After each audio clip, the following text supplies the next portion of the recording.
দক্ষিণ আফ্রিকার দক্ষিণাঞ্চলের জিকেবেরহা শহরে ঘৃণিত সমকামী ইমাম মুহসিন হেনড্রিক্সকে শনিবার গুলি করে খুন করা হয়েছে। মুহসিন হেনড্রিক্স ছিলেন পৃথিবীর প্রথম ঘোষিত সমকামী ইমাম। সমকামীদের জন্য দক্ষিণ আফ্রিকায় একটি মসজিদও নির্মাণ করেছিলেন এই ইমাম। ১৯৯৬ সালে নিজেকে সমকামী বলে ঘোষণা করেছিলেন মুহসিন হেনড্রিক্স। তার জন্ম দক্ষিণ আফ্রিকার কেপটাউনে। ২৯ বছর বয়সী হেনড্রিক্স আরবি ভাষার শিক্ষক এবং ফ্যাশন ডিজাইনার হিসেবে কাজ করতেন।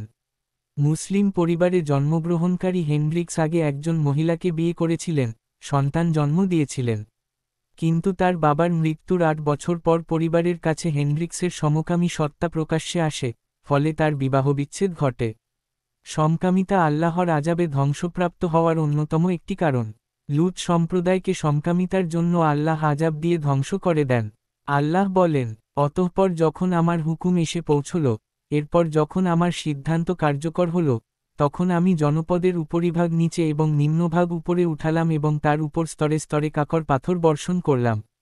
সূরা হুদ ৮২। ইতিহাসে এই ভয়াবহ ঘটনার নীরব সাক্ষী হয়ে আজও বিদ্যমান রয়েছে জর্ডানে অবস্থিত ডেড সি বা মৃত সাগর। ইবনে আব্বাস থেকে হাদিসে বর্ণিত রাসূলুল্লাহ সাল্লাল্লাহু আলাইহি ওয়াসাল্লাম বলেছেন, যে ব্যক্তি লূতের সম্প্রদায়ের কাজে অর্থাৎ সমকামে লিপ্ত হবে তার প্রতি আল্লাহর অভিসম্পাত।